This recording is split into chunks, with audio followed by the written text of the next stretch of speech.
Thomas and crew on the bridge.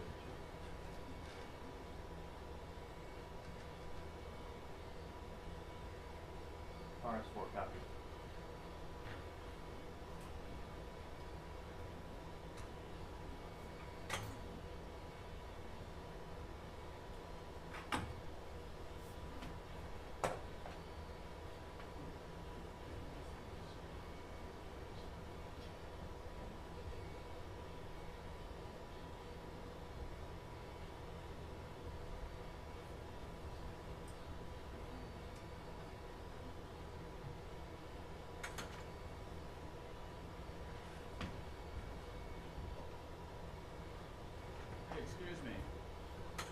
Excuse me. Yeah. You're not going to have those lights on during the briefing? No, no, not during the briefing. Of course not.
Dude, it's nice and chilly in here, man. How are you, brother? It's been too long.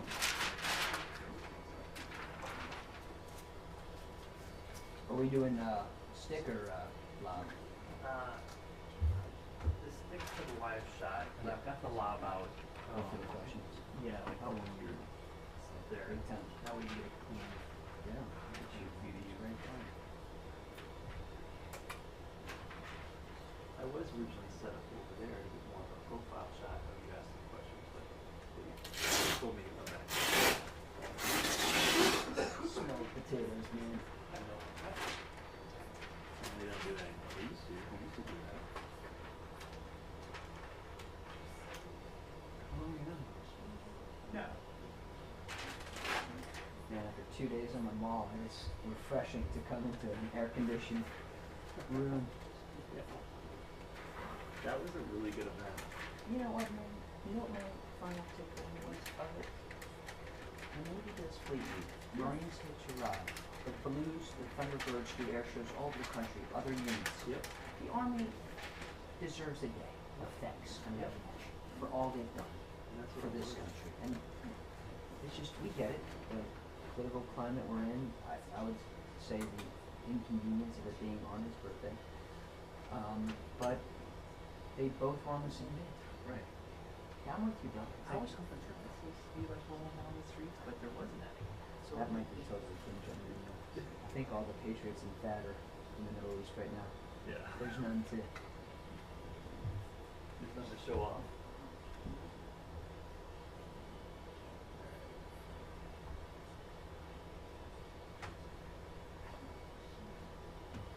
Yes, sir. Yep, fine. Yep, yep.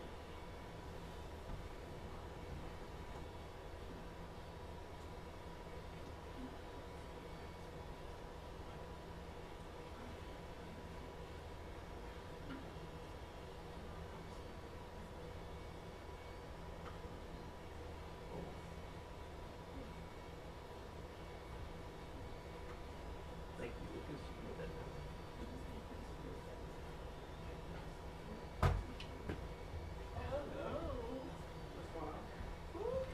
Oh, it's scandalous. Oh, it's all stars. I know, I'm not. Yeah, no, it could not do that. I would not. How did things go?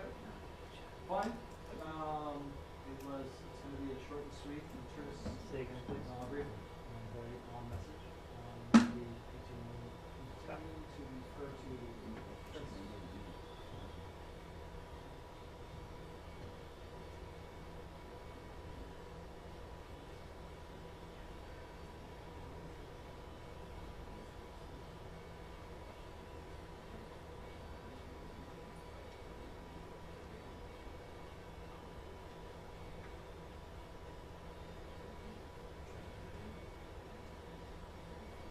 Hey, Lucas. Can you look up for Yeah, one yeah. moment? Just want to set the shot. Tie it straight. Here we go. The problem with the Pentagon is the return was so far away and so small. I couldn't tell if my tie was cinched. My first hit was like hanging down a little bit, and this is good. Then I thought, 7 a.m. looks like you've been hustling. All right. Thank you. we have a mental bond. We don't have to say it.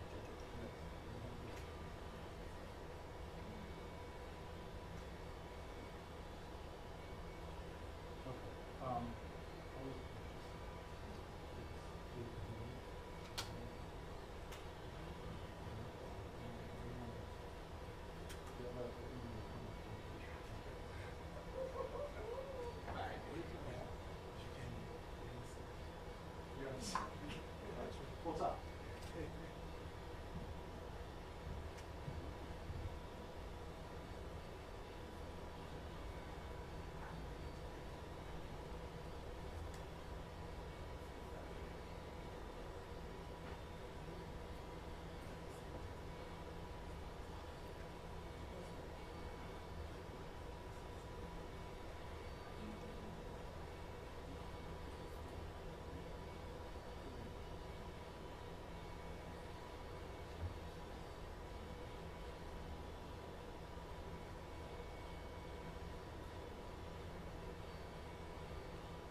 Good, Julian. Hey man, how are you? Oh, pretty good. Yeah, it sounds like Joe. Filming. Nice, Jill. I like that. I sure do, brother.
Oh, no. So whenever you get up, yeah. Thank you so much.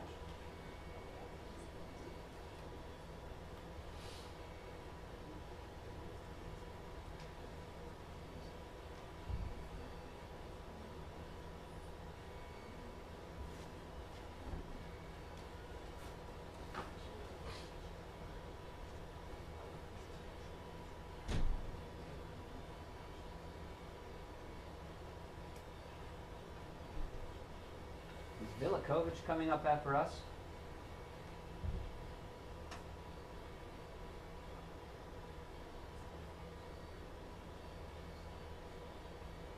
I think another mic check. 1, 2, 3, 4, 5. We're less than an hour away from the State Department briefing.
You're hearing the director? No, I can hear him, but like, is the director said I'm coming up after the break or something? It sounded like it. Okay, cool. Do you want me to have audio? No, okay. Hey, New York, what's going on? Are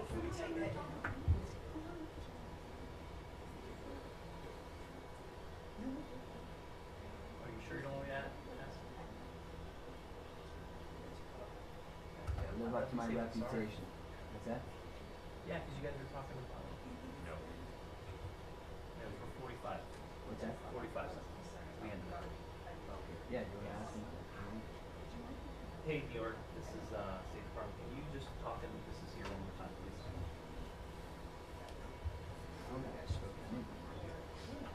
Good. Sorry, we were asking. Yeah, brother. How does this sound? All right? Ian. Great. A&I, that's right, sorry. A-N-I. Yeah. No, we haven't seen you in a while, so we rotate around, so. No, it's okay. I'll wrap it up. Yeah, we'll get you. Thank you. Sorry about that. I knew it was like a 3-letter word. Yep. Hey, Joe the alphabet. I'll get it at some point. It's there. I mean, if you juggle it.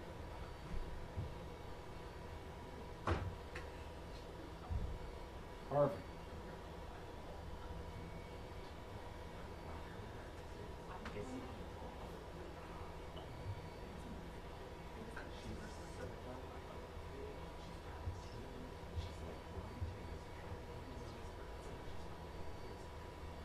Let's go Tammy.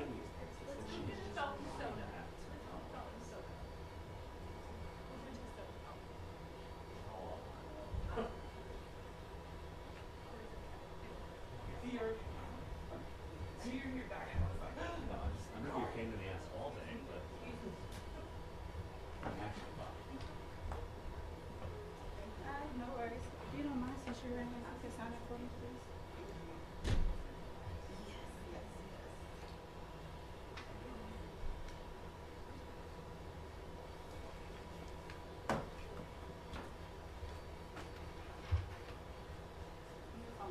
Yes.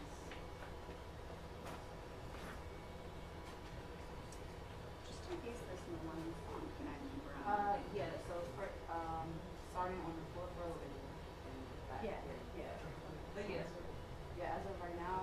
Well, there's some talk that it might not, John. Good afternoon. If it does happen, we're less than an hour before that press briefing here at the State Department, where Secretary of State Marco Rubio, along with President Trump, left the G7 summit in Canada early to return here to Washington. And Secretary Rubio is with President Trump right now in the briefing room of the meeting of the National Security Council. And many lawmakers on Capitol Hill, John, also want Israel to keep pressing.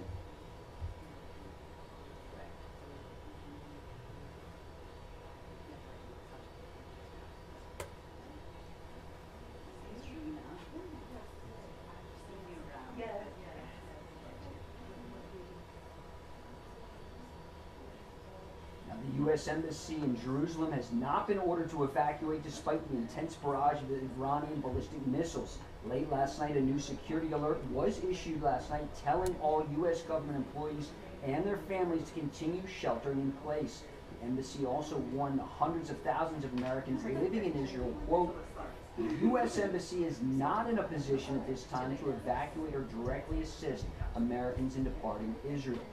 Now, in Iran's nuclear weapons facility at Fordo, where centrifuges are buried deep underground, here at the State Department and CIA headquarters, some officials say bunker busters from those B-2 stealth bombers from the United States might not get the job done for the reasons you mentioned earlier, John. As we heard from Senator Kramer, there is a potential ground option. Israel could call on an elite Air Force commando unit, 5101 Shaldog, to do the job. Recall back in September, the unit infiltrated a Syrian underground missile facility used by Iran to supply missiles to Hezbollah. So we hope to learn more about what's going on in the war and on the ground in Israel, certainly with the U.S. Embassy and with hundreds of thousands of Americans on the ground. That briefing should kick off in less than an hour at the top of the hour, John.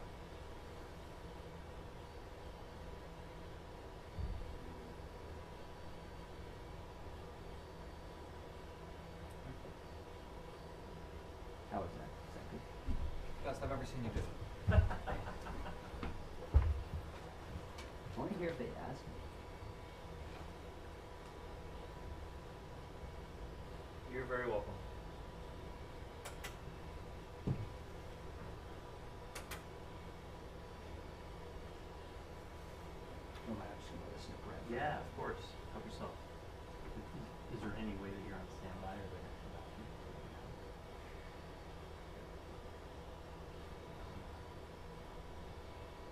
know what, I can just send that out for Well, before we did, Thanks, but how was that? Good, I? from you, He's like, you is did it good gonna job. happen? I was like, it may, it may. Remember we would like, remember we were tooling around the ballpark and.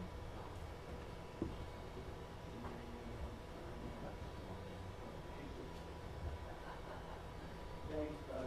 Yep, yeah, you bet.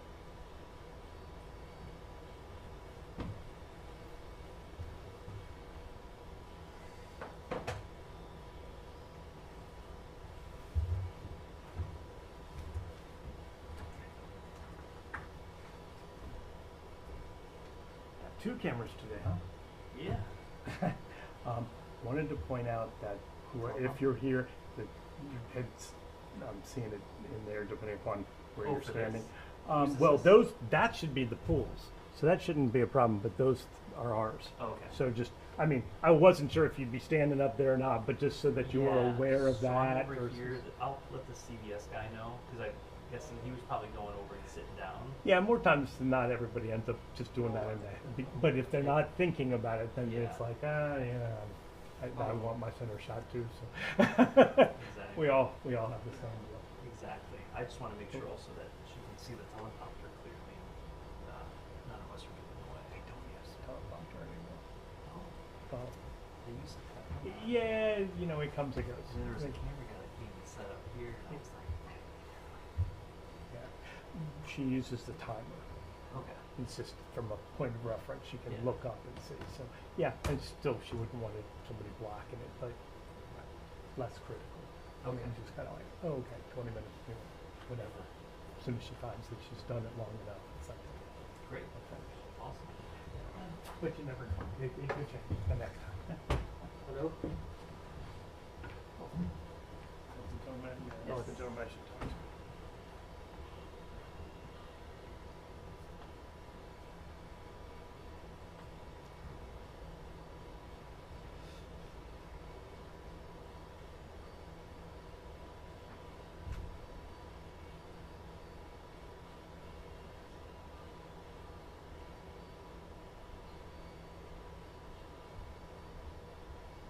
These fans sound terrible.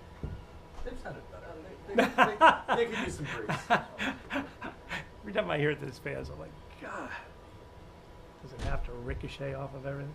Well, yeah, just all they'd have to do is just put up like some foam right there. That would cut it. And Wouldn't that be awesome? But, yeah, that would take a act of Congress. Or not the job. honestly, I Right think, now, I think if you either just talk one to would be the same.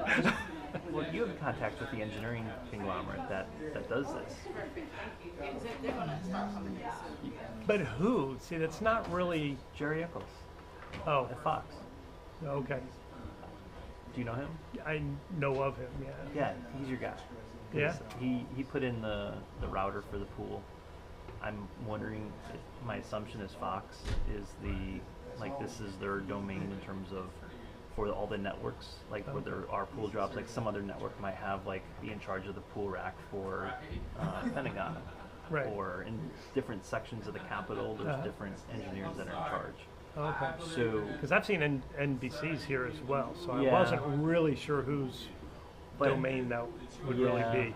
And that's still, I don't that's know the kind of like NBC they guy. still deal with us in the infrastructure of the building yeah. as to who, but I mean, I guess nobody's thought that it But made if you enough just- of a I bet you nuisance. if you emailed Jerry and was like, hey Jerry, hey, this is your friend over here at the State Department, just had this random thought, like what would it take to just throw up some foam board or something like over top of this and just to cut down on a little bit of the fan noise. Yeah. I think it always then comes back to who pays for it and installs it and all. Think they would? Yeah. Hey, I mean, Just what's bill it as like a counterintelligence feature. it's always funny because you start somewhere and it goes in so many different directions. Now that is true. And by being government, it's even worse than Yeah, that is true. the private sector. At least you But can make that I statement. feel like if then you you're go with like, Jerry and be like, look, like on a personal, like if you put just some of this foam board up, $10 a square, you know. Yeah. No, I mean, it'd be great to have something up there. It just seems silly. Actually, I wanted to just touch base with you. I'm hoping that you will be standing up there just so I see. Oh yeah, use those I'll be cameras. on the lower level. Okay, cool. Yep. Thanks. I appreciate that. Yep, no problem. Just wanted at least alerted before we got too close. Sounds Thanks. good. Okay. Yeah, I also know our contact internally, so I'll mention it to him. But Yeah, you never know. I'm not. But not gonna have to- I'm an optimist. I'd be like, you gotta try. It's no, I know. It could happen. No. If I knew him more, like I could call him and be like, "Hey, buddy," you know. Yeah. What do you? But just to be like, Yeah. going to do, asking us to do this. So then it would be like that takes a whole turn that like, I don't have that authority to then ask that, Exactly. and then it's like, why aren't you?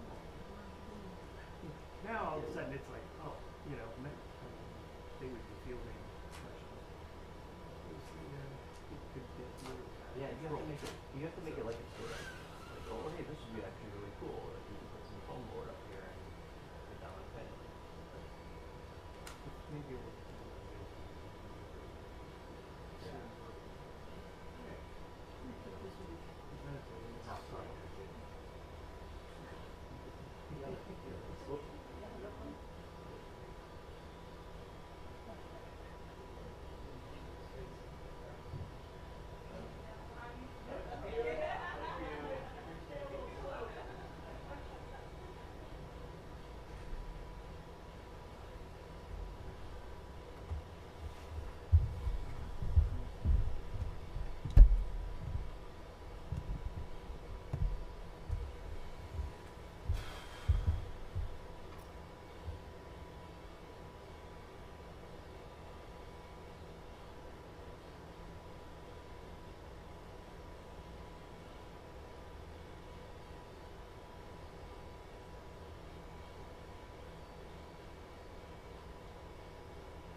Should have brought in a sweater. Just got my haircut. Now it feels like my head. It's cool.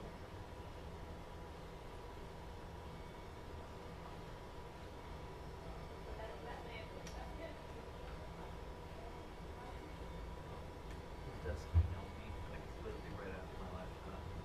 Yeah.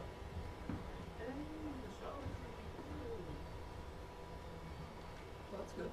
Yeah. So.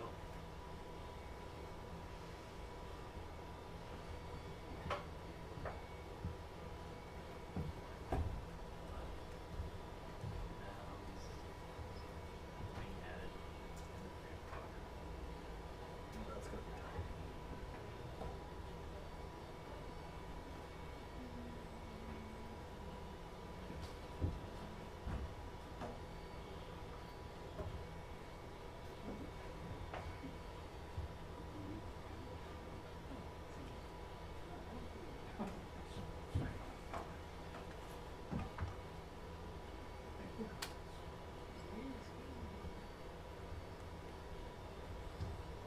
Yeah, I can't hear him. No, I saw your message. Yeah, I was just trying to see if he had, he was standing by. Davion does all my field is match the field. Okay, alright. Right.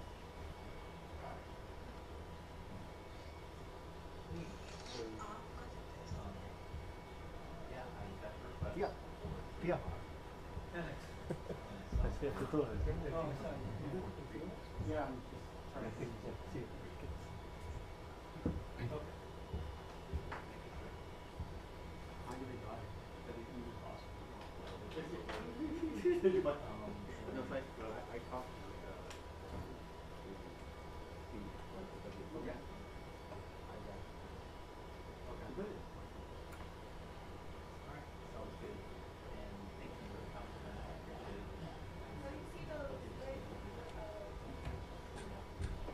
Good. Did anyone else say so, or is that just my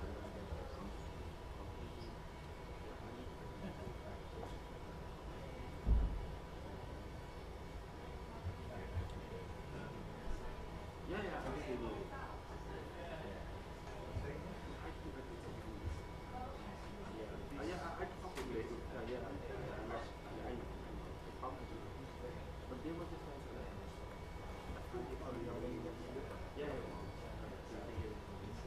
No, no, no, no. Yeah.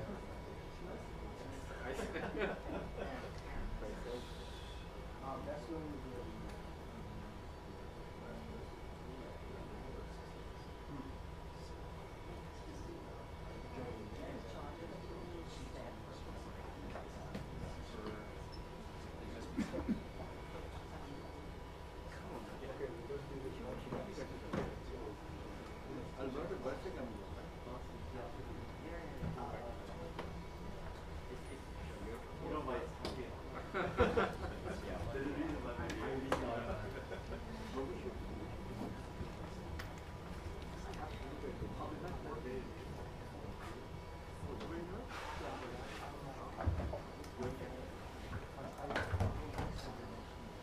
Sorry, it's so big.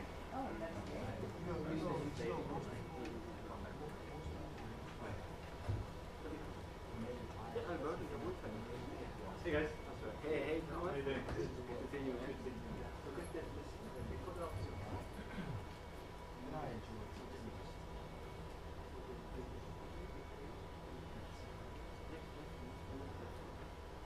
Yeah, because it was the Alberta side getting off like in the middle of the July.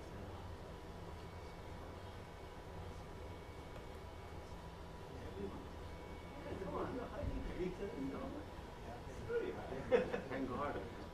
We need to celebrate. Let's plan. Okay? Alright.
كيف الأحوال؟ Is that like a phone?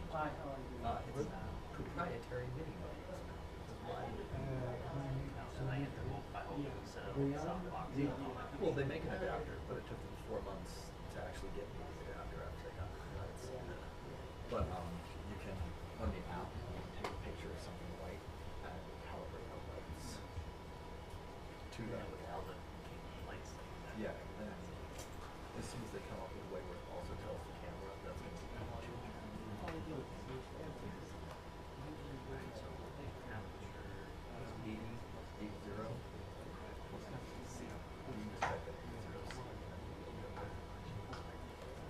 They are fantastic. And the pocket box is like this big.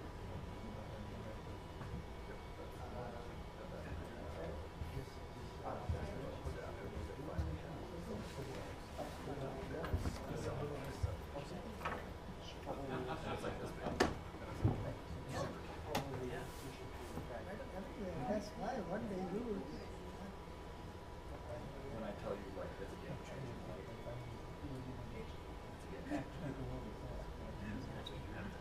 Yeah, except the 3 of them are Pelican 1600 if you're very careful. 1600. Yeah. See, I got a picture of the kids. We're gonna start at 2:15. 2:15.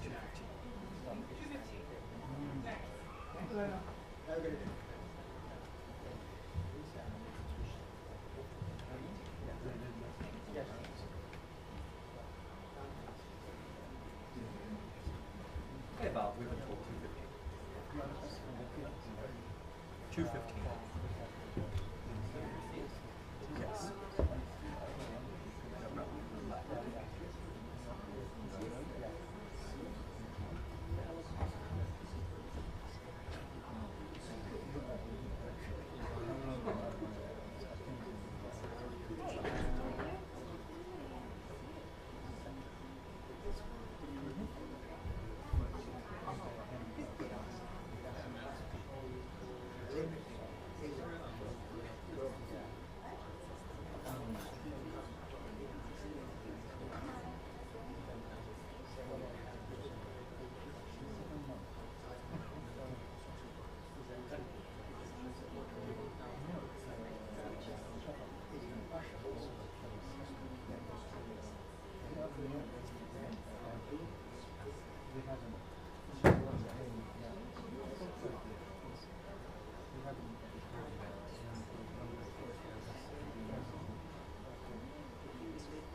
Yeah. Well, why don't we sit on the side? All the way back. I think they sit there.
For this sort of thing, it works really well. This is kind of a long road. Yeah, but with the clear zoom, What about the studio?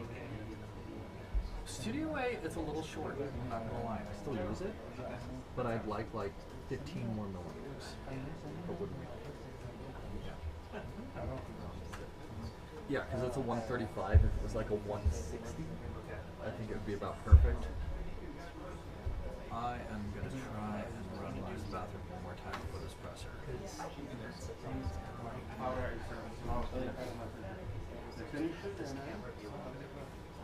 Yeah, which between the two lenses there, really, I also carry the 70-200, and like between the three of them, there's nothing I can do. So if you were in studio A, Actually, this one might set it on 635.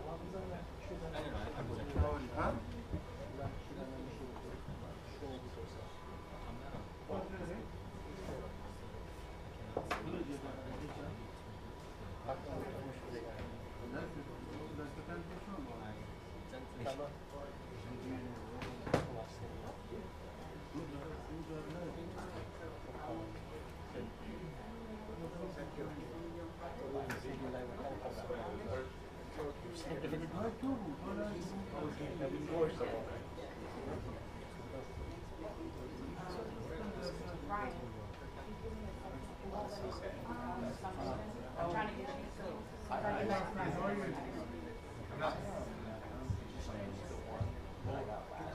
Oh, yeah, that's fine. Yeah, I gotta do a request from it. Yeah, I thought I had this question on every time I.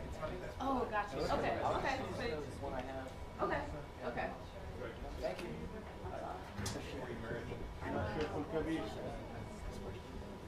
هذا يا شيخ السعيد.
Anyway, how are you?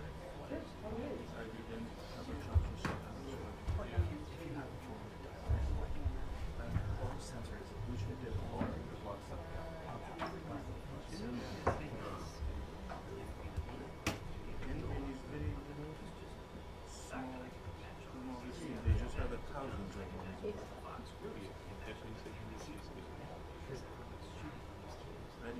good to see you. She's my boss. Always. I'm not friend. Good to see you. Good to see you. Always my pleasure.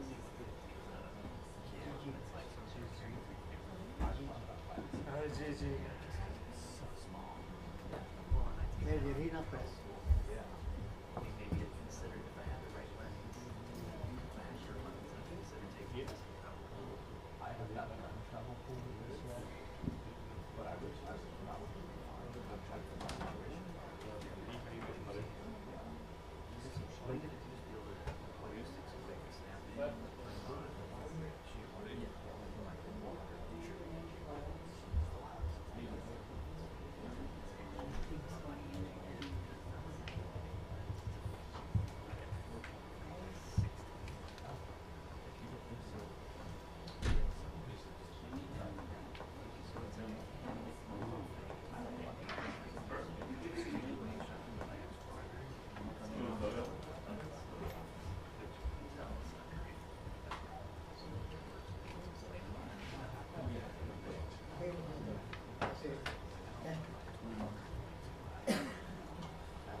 At least with something.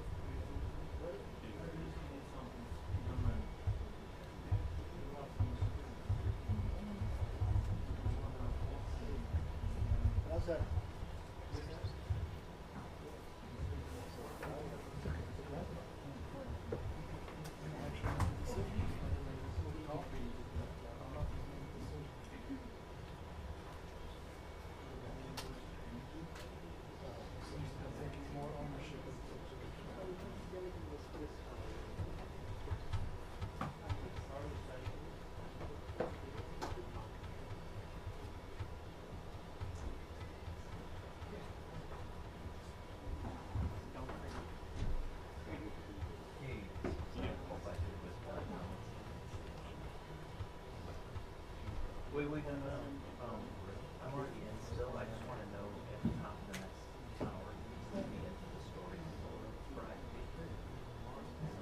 Just wait here when you dial back.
Appreciate you being here.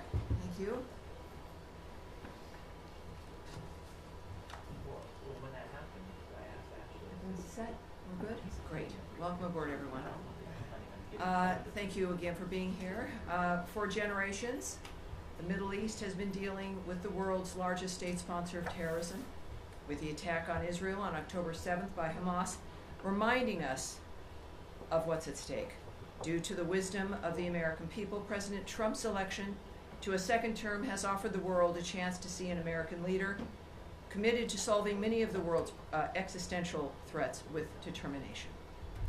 Now, as the conflict between Israel and Iran continues, President Trump has also been clear that Iran cannot have a nuclear weapon. Secretary of State Marco Rubio has also stated that fact, as he has traveled the world working to implement President Trump's vision of peace and security. That statement has also been uttered from this podium many times. The fact that Iran cannot have a nuclear weapon is clear. As the White House reminds us, since taking office, President Trump has clearly stated no fewer than a dozen times that Iran cannot be allowed to have a nuclear weapon, for anyone who's unclear on that fact. President Trump has made the same pledge no fewer than 40 times before taking office, even as far back as 2011. One of the highest priorities of the Trump administration is the safety and security of the American people. To that end, the Department of State has established the Middle East Task Force to help coordinate support for U.S. citizens, our U.S. diplomatic missions, and personnel and diplomatic engagement. The task force is operating 24 hours a day. Over the past week, to help keep U.S. citizens informed, we have issued more than 30 security alerts to countries in the region and updated the travel advisories for Iraq and Israel. We remind U.S. citizens not to travel to Israel or Iraq and not to travel to Iran under any circumstances. We continue to monitor the complex and rapidly evolving situation on the ground as we continue to assess and address the needs of U.S. citizens. We urge all U.S. citizens to regularly visit travel.state.gov for the latest travel advisories and security updates, and to enroll in the Smart Traveler Enrollment Program, also known as STEP, to receive timely alerts and guidance from the State Department. For Americans needing assistance, and there we have a bit of the website there for you, call +1 202 501 4444. That number again is +1 202 501 4444. If you're on that website, you can also click on that red box. It will take you to a page where you can search for the embassy of your interest, where you are, where you would like to connect to be able to get help from the embassy in the country where you are. And of course, the number's there as well for your closest U.S. embassy. I also want to add a couple other things here as we're dealing with this. It is certainly a rapidly evolving dynamic, but to conclude the topper here today, I want to recognize the State Department and other U.S. government teams around the world working under threat on behalf of the American people, particularly those in Israel and Ukraine, who spent another night sheltering in bunkers as they came under attack. Our priority is the safety of Americans overseas and here at home. It is the priority of Secretary Marco Rubio. It is the priority of everyone who works in this building, and the thousands of American citizens who work anonymously and whom you will never see, who are working in embassies and consulates around the world and working with those local nations to be there for American citizens and to help facilitate American diplomacy. Our priority is the safety of Americans, yes, here at home, but also overseas. We thank all of those working on behalf of the American people, all of you watching from home and from around the world. We thank you, and for everyone around the nation, we know and honor your work as we begin another briefing here, ready to take your questions. All right, yes, sir. Yes, hi, thanks. Thanks for that. Could you give us some more details on this task force? how it's going to work, and specifically if it's going to help Americans potentially leave the region, be repatriated, depending on the countries that they're in, and any more details. Right. I won't be giving you, just as a reminder of how today is a little bit of a different day for the briefing. There is always things that I can't say to you. And yet we have a long back and forth. Sometimes we have a little bit of a debate. I won't engage in that today. My responses will be perhaps a bit quicker than usual, and I'll be moving around more quickly to reach as many of you as I can. There will be less than I can answer for you because of the circumstances that we're dealing with around the world. So it is, just want you to know, it's not personal, but we're working on certain things like the task force as an example. The task force is a group of people who are working, taking the calls of people, of American citizens around the world, making sure that they get connected with what they may need in that region. I won't go into the details of all that the task forces do, of course, but it's about information, making sure people here at the State Department and people that we get the information we need, but also people around the world, American citizens, get directed to the information that they may need as well. So I'll leave it at that, but this is something that the State Department does when there's a situation that requires it, and this is one of those times. Sure, Matt, sure, of course. That phone number that you get, if you call that number, which I can do right now, who do you get? You get an individual who is task force? No, you don't get the task force. That phone number is a general phone number. The task force is busy, but it is a separate unit that is established to take the calls to assist American citizens who call to the embassies. Particularly, you're going to be referred to embassies who can help you get what it is you need. So, good question. Thank you, sir. All right. Yes, Andrea. Question. There's some specific consular needs. One in particular that I'm aware of, and there may be more than one, is an American citizen in Iran, where there is no embassy, no consulate. Mm-hmm. Would that be a Swiss protectorate? Would there be other options? Is consular affairs give any advice as to what to do about Americans right now stuck in? I can't speak to any advice or information regarding individuals in Iran at this point. And what about American Israelis or Israeli Americans either wanting to come out or wanting to get back home? I believe, has resumed flights in some small measure for people who, some people have kids in Israel when they were visiting the States, and there are American citizens. Is there anything that they can do? Where should they call this number? Well, obviously, if you know, and we encourage every American when you travel, is to contact your local embassy or consulate, let them know you're there, make sure you know where they are, have those numbers, and that's what I would recommend, no matter where you're traveling, but certainly in the Middle East, is know where those entities are, know where the embassy is. So if you're in Israel, obviously it's Tel Aviv or it's Jerusalem. Well, they will answer their phone. So there's contacts that can happen in the midst of all of this. And of course, I think that's the advice for wherever you are. But clearly, if you're in a certain area, it's obvious in this case that there are certain limitations in that region, and that contact the embassy, the one that is nearest to you, and you will, at the very least, make sure they know where you are, but also they will give you some options for the plans that you would like to make. Yes, Humaira. Tammy, I understand your limitations, but I have to ask this. I know you do. It's your job, and I appreciate that. I'm here to take questions, not necessarily always answer them. Yeah, last yes, time President Trump said he wants a real end, not a ceasefire. So does the United States support or pursue regime change in Iran? Or are we just talking about dismantling Iran's nuclear enrichment? And would that include the United States helping Israel strike forward? Well, I'm certainly not going to characterize what President Trump says or tweets, for that matter. He doesn't need characterizing. He's one of the most transparent, one of the most clear individuals that we've known. I think that we can take his word for his word, but I'm not going to speculate on, in a larger sense, what that would mean. That is up to the president. He is the singular guiding hand about what will be occurring from this point forward, as he has been. And I think that dynamic is pretty clear. He says he wants an end, as he has said about every conflict that he has, as a peacemaker, worked to stop peacefully through diplomacy. That has been his commitment. And he wants these things, as he said about a number of situations, not for a month or 6 months, but durable ends to this nature of forever wars.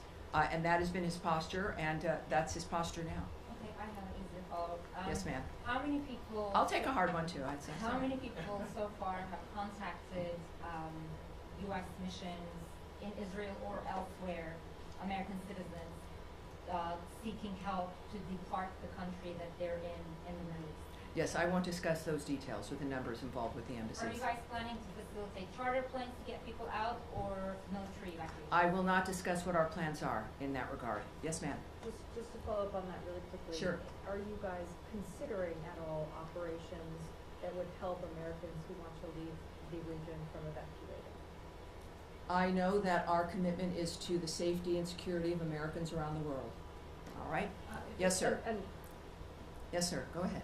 Tammy, would the U.S. government like to see regime change in Iran? First of all, I'm certainly not going to remotely address that. It would require me to speculate or speak on behalf of the president, which I will not do. What we've seen, though, is clear, is months and repeated statements that all he wants is a peaceful world. His activity and the nature of the actions that the United States has taken and his special envoys have been rooted in one thing, which is negotiations, looking for diplomatic solutions to generational problems that he wants solved diplomatically. That has been his constant posture. And there has been nothing that has changed in what he wishes for, what he would hope to accomplish. And so, of course, that's not something I'm going to address. Is the U.S. government and the Israeli government on the same page when it comes to the intelligence about Iran's nuclear weapons? That is a question for the White House and perhaps the NSC. That's not something I can answer here. Nadia. Thank you, Tammy. The president said he wants to see Iran offers unconditional surrender. I'm not going to ask you to comment on the president's statement, but I'm going to ask you if the secretary is involved in any kind of diplomatic missions with his allies, with the Germans, with the French, trying to offer something to the Iranians as a way out. Well, I again would not speak on the details of any diplomatic conversations if they occurred, between whom, what those details would be. We know, of course, the Secretary and the President were at the G7. Their constant work from the moment they came to office has been and certainly Secretary Rubio, was to open up conversations and to lead the world through diplomacy to make a difference. But that's the only thing that would guide me when it comes to the nature of the decisions they're making at this point. Yes, ma'am. Without getting into the details of the conversations, is the door to diplomacy with Iran on its nuclear program still open from the U.S. perspective? That would be a decision made by President Trump. Have you heard from the Iranians signaling interest in continuing discussions? That is not something that I can speak to. Yes, ma'am. Going back to the conflict piece of this in Israel, the latest security alert from the embassy there still says that the embassy is not in a place to evacuate or directly assist Americans. Do you have any timeline on when that might change for the Americans who are stranded in that country? And just looking at how quickly the security situation has changed there, the travel alert was raised to a level 4 from a level 3 for the entirety of the country. Is that a sign that the State Department was caught on its back foot a little bit by this change because Americans still can't get help? I can say the answer to that last question is no. We are working 24/7 to ensure the safety and the security of Americans around the world. I can say that the Department of State is always planning for contingencies to assist private U.S. citizens' departure from crisis areas, and we will alert the U.S. citizenry community if there is and when there is additional information to share regarding their options during any crisis, but certainly this one as well. When it comes to how quickly people can expect a dynamic, the American government, the State Department, our militaries, you've seen all of these assets, all of these departments involved in this dynamic in one fashion or another, are working exclusively for the safety of this nation and the safety of the American people wherever they may be. Yes, sir. Thank you, Tony. At the top you said that you're advising U.S. citizens not to travel to Israel or Iran under any circumstances. Do you have any more general guidance for Americans in the Middle East, more broadly as a region? Are there other countries that you're advocating people depart from? Well, at our website, we have our travel alerts. We also have moved them on our State Department Twitter, our social media accounts. Those are for the public to see. Would there be, what is the specific one for people to look to if they want to look for specific country travel alerts? Is it travel.state.gov? So travel.state.gov, and you will see every travel alert there for you, depending on if you're going to be traveling. It is not just for the Middle East, or if you're in a country right now, you can get your information there. Yes, sir. Thank you. Two questions. In your topic, you also recognize American diplomats serving in Ukraine and Israel who spent another night in a bunker. Yes. Well, one of American citizens happened to be killed by the Russians last night in Ukraine. Do you have any comment on will the U.S. government act to protect American citizens in Ukraine? Yes, we are aware of last night's attack on Kyiv, which resulted in numerous casualties, including the tragic death of a U.S. citizen. We condemn those strikes and extend our deepest condolences to the victims and to the families of all those affected. The President, in the recent past, has made his thoughts clear about striking the civilian areas in that regard. And just to reiterate again, which is at the thread throughout all of the work that we do, is the Department has no higher priority than the safety and security of U.S. citizens abroad, and we can confirm the death of a U.S. citizen in Ukraine, and we stand ready to provide all possible consular assistance. And out of respect to the family during this obviously horrible time, we have no further details to offer in that regard. Thank you. Second topic, in light of Iran tension, some of our colleagues from VOA Persian service were called back reportedly. How much do the events of past few days signify the role of VOA and other outlets to counter this narrative from U.S. enemies? Yes, I'm not going to go into the details of what we're doing when it comes to communications into that region or into specific countries. Yes, sir. Thank you, Tammy. Two Iran-related topics. Number one, the administration kind of kept this conflict between Israel and Iran at arm's length over the first few days, and now, since last night and especially into today, we're hearing the president say, we more. We have control over the skies. We know where the supreme leader is. He's kind of taking more ownership of the situation directly. Is that feeling trickling down to this building as well? Is there more of an ownership of the situation in the State Department as well? Well, I again can't characterize the feelings of the President of the United States. We know that he is our lead. We know that he is the guiding hand. We know that he is one of a few who know all the details, and he is clearly has a mission and an agenda that has involved diplomacy and changing the world for the better for people. In the meantime, of course, things change. Our experiences change. He's making comments that are a reflection of what what matters to him, and of course, what matters to the President matters to the State Department and every other department. I think that it is fair to say that his leadership and his re-election to the second term was because people here in the United States were tired of the status quo, and what the world has seen is a peacemaker and someone who can make a difference, and that's what they're looking forward to. Final question. Can I get in one more? One more. There's no special envoy for Iran. Several key locations in the Middle East don't have a confirmed ambassador. We speak often about the day after situation in Gaza. What about the day after situation in Iran? Is the State Department ready for it? Well, the State Department and the Trump administration, while you may not see things immediately, just because it's not maybe in the news or you're not present for things that occur, doesn't mean they're not occurring. I would remind everyone that the State Department, as I've found out, is sort of like the military. It's 24/7. It is not something that is a basic 8 to 5 dynamic. And it's because people are working around the world constantly. It is literally their mission. Personally, their work is what they do and are committed to. So while you may see a certain thing in a static framework, it doesn't mean that we have not worked on that or are not working on that or that things will begin to happen. So it's just a reminder that it's not about the day after. We are working before, during, and after. It is the anticipation of people with history and an experience when it comes to the history, not just of a building and of a department of the United States, but the history of people working on diplomatic issues throughout the world. And they work for this department, they are committed to those issues, and that is what makes the State Department so effective, in addition to the leadership that is afforded by Marco Rubio, as guided by Donald Trump. Yes, sir, you've been waiting. Tammy, the NATO summit is in The Hague next week. Yes. President Trump and Secretary Rubio came back early from the G7 summit because of the nature of what's going on in the Middle East. If this situation is still unfolding next week, should we expect some kind of changes to the delegation, changes to travel?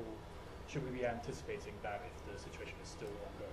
You know, I can't tell you if anything will change. I know it has not so far, but as we have experienced from day to day or even sometimes hour to hour, things do change. This is a very dynamic event. We've all had our special situations that we're interested in, and we all want diplomacy to work, and we've been cheering on summits and ceasefire discussions, etc. This is something that is moving, as things tend to, very rapidly. So I would say that anything is possible, but at this point in time, that is still certainly on the books. But that's going to be obviously that's a presidential trip. That's going to be up to the White House, and I'm sure will be affected by their decision making based on what they see. Yes, sir. Thanks, Amy. 2 questions, please. First of all, can you tell me, sir? Yeah, Alan Fisher from Al Jazeera. Very good. How do you do? Fine, thank you. The U.S. intelligence assessment on March 26 was that Iran was not working towards a nuclear bomb. What's changed? That the U.S. position seems to be that it was very close. Well, again, I can't speak to intelligence assessments, what may or may not have changed, or to the fact that it is President Trump and his team who are seeing things that matter when it comes to the decision making, and I think that that's what's happened here. Second question is if the president in his first term was willing to give the Taliban 18 months to come up with a deal, why was there only 60 days given to the Iranians to discuss something which is much more complicated? Again, I'm not going to discuss the details of the decisions made by the president. Andrea? That was Tulsi Gabbard's testimony in open session to the committees. Well, yes, and as I've noted, today is not that day. Next, yes? Yes, sir. Tie in the white shirt. You were just suggesting that Andrea, we're moving on, please. Let's please be able to manage this. Sir, in the back there. Thank you, ma'am. My question is, the other week we were talking about the negotiations between Iran and the U.S., and the president was very optimistic about it. And now, drastically, everything has changed. We are talking almost about a full-scale war between Israel and Iran. How do you name the procedure right now? Has the negotiations failed, or how can we name it? My second question will be, the Iranian state TV has been targeted by the Israeli Air Force. How do you see that? Do you see a state TV channel as a legitimate target? Well, you'd have to ask Israel about their decisions when it comes to the choices with what they strike and what they don't. And on your first question, which now is already, what was your first question? My first question, after all this, after these escalations, how do you name Oh, well, the process? I would say that you would look to the President of the United States for how he is characterizing what has occurred. And he is very open and transparent with that, and does it with his many conversations with the media and also on Truth Social. He is clearly accessible, certainly with his remarks, and he has said a number of things on social media that I think might answer your question. Yes, Saeed. Thank you. Very quick question on Gaza. Of course. Well, yeah. Are we continuing Well, still? I will come to you on Gaza, Saeed, I promise. But let's continue with the topic at hand. So yes, sir, in the back. Thank you so much, Time. Two questions. One question on Iraq, related to Iran. Iranian-backed groups, the Time of Hezbollah, threatens the U.S. against interfering in the Israel-Iran conflict, which they said any American intervention in the conflict would prompt the group to target the U.S. interest across the region. How do you reach to the Iraqi government, and what's your message to these groups? And the second question, what's the State Department's assessment of diplomacy? Have you put diplomacy on the side, or you still believe that diplomacy can work with Iran? Well, again, I'm not going to comment on the nature of how the White House or the President or the DOD will respond to certain remarks or demands made by someone. So you'll have to ask the DOD regarding their reaction in that regard. I would also, though, I know that the President's Truth Social, he's made it very clear, even I think today, and I think I've got that right here. This is, again, one of the things we've learned about President Trump is that when he tweets, when he speaks, the world watches, and it's the most clear framework that we can learn of his approach. He has, I don't know if I can get to the exact one, but he has made it very clear that, oh yes, here we go. He has noted that we don't want missiles shot at civilians or American soldiers, or our patience is wearing thin. Thank you for your attention to this matter.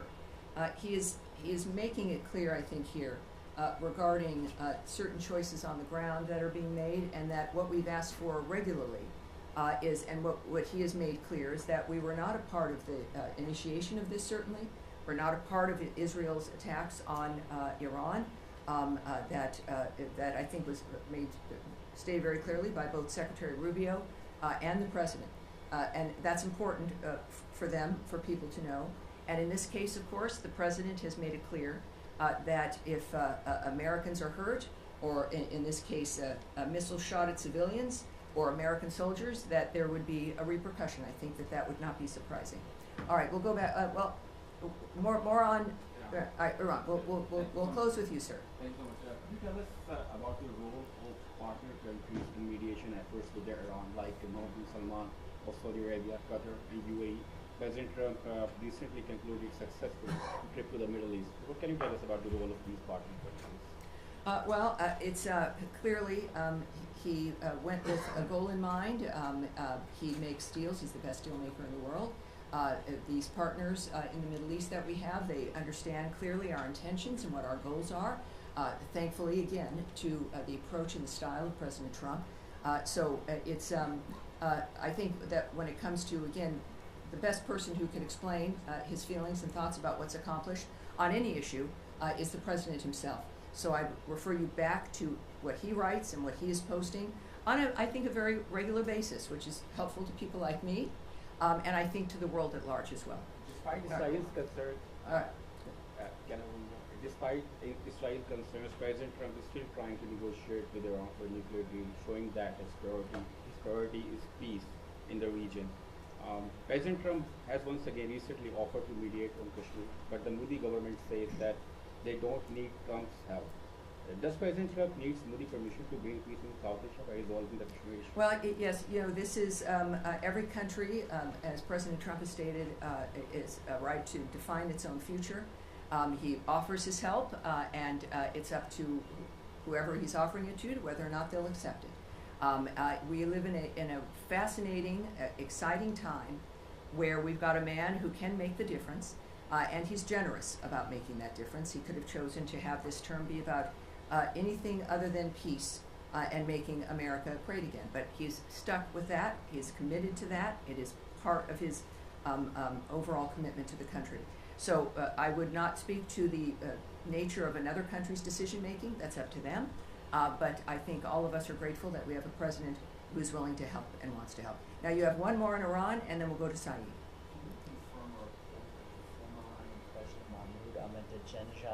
Has been killed in Tehran. I can't confirm that or report on that or discuss it. All right, thank you. Saeed. Yeah, thank you. Very quick question. Yes, sir. In the last 48 hours, or the last 3 days, dozens of Palestinians have been killed at the aid centers and so on. With everybody focused on Iran, this situation still garner some interest or attention in this building of the United States of America. And are you urging the Israelis to hold off whatever amount of firepower they're firing at these aid centers? Well, we of course are always saddened to hear reports about any mass casualty situation or shootings. I don't know who isn't, no matter what the dynamic. The IDF has said a particular incident is under review, and that is helpful, and we'll see what their review comes up with. In the meantime, I think it is important also when it comes to the nature of the efforts to get aid and food to the Gazans. We now know, can report that the Gaza Humanitarian Foundation now is working at 4 distribution sites and has distributed nearly 26 million meals to date. So it is again a conversation about whether or not the State Department cares. Every day there's a demonstration. And when we think about the State Department, it's people.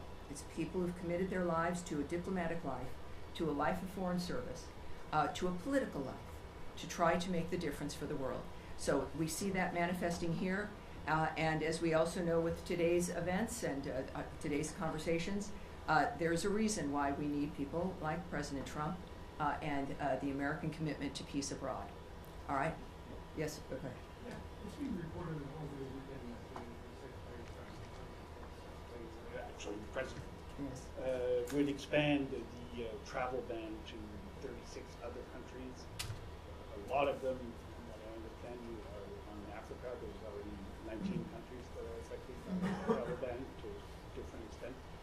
Can you share any details, elements you have on this plan? I'm going to speak a little bit about it, not into the detail of what, about the decision making or the process in that regard, but we are of course committed to protecting our nation's citizens by upholding the highest standards of national security and public safety through our visa process in particular, as laid out in President Trump's Executive Order 14161, protecting the United States from foreign terrorists and other national security and public safety threats. The visa adjudication process has got to ensure that U.S.-bound foreign travelers do not pose a threat to the national security and public safety of the United States. That is, I think, a very low bar, and is a bar that every nation should be able to adopt. To protect the national security and national interests of the United States and its people, the Department of State and other U.S. government agencies assess other countries' security capabilities, information sharing, and identity management practices, exploitation of the U.S. visa system, such as overstay rates, and failure to facilitate the repatriation of their removable nationals. So, noting where a country, perhaps as you did, is located, the geoposition, the actual location of a country, is not a factor, or what continent that country is on. These are about very specific aspects about whether or not the United States feels it can trust the information we rely on those countries for to determine whether or not they'll get a visa. We don't, we rely on the vetting and the presentation of information from other nations in order to say, yes, you can, or you can't come. In this particular instance, I think that it's clear as we're looking at providing a period of time, countries being told if they don't get to that point where we can trust them, then they've got to change the system, update it, do whatever they need to do to convince us that we can trust the process and the information they have. So that is the goal of this. The Secretary will have the discretion to determine whether or not someone is on that list, as we then also continuously vet the nature of what's happening within these conversations. And the goal is so that we can all move forward, so that people can come to the country. Can I follow up And on that that's real- our goal. Can All I right. follow up on that real quickly? Yes, sir. Yeah, but I don't know why you're so far in the I'm back. far away in the Michelle, back, I'm but- sorry. I With was gonna- NPR, yes. Yes, just following up on that, there was a deadline given for these 36 countries tomorrow to come up with their action plan. I wonder if you've heard back No, from that's any of them yet? that's incorrect. I can just tell you that that's not correct. The fact is that they will have a considerable amount of time to rectify whatever the situation is that the State Department has determined is affecting the nature of our trust in how we issue a visa. All right? Yes, and we'll take. Yes, sir, with the beard there. Yes. Has the United States... Can you tell me your name, sir, and your outlet? Mustafa Abdul, Shafaq News. Okay, welcome aboard. Thank you. Has the United States received any official request from Baghdad to help prevent Israeli overflights in Iraqi airspace, and what is Washington's response to such a request? Again, you would need to speak to the Department of Defense and the White House regarding that. I won't speak to the details of conversations, certainly about anything of that matter involving any country. And I think that will be it for today. As we return, thank you all for your patience, and I expect to see you again later in the week. Thank you very much, everyone. Thank you. Appreciate it. You only left half of the journalists, that's okay.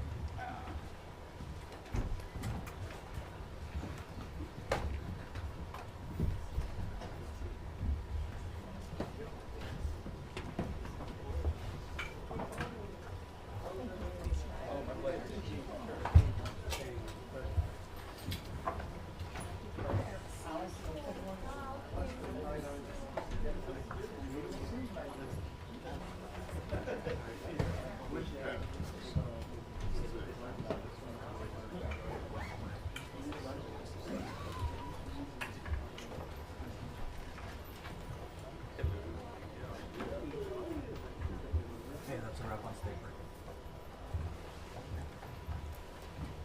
No, I'm not sure about his, but I'll see. I'm not sure about his, but I'll see. Stand by. Stand by.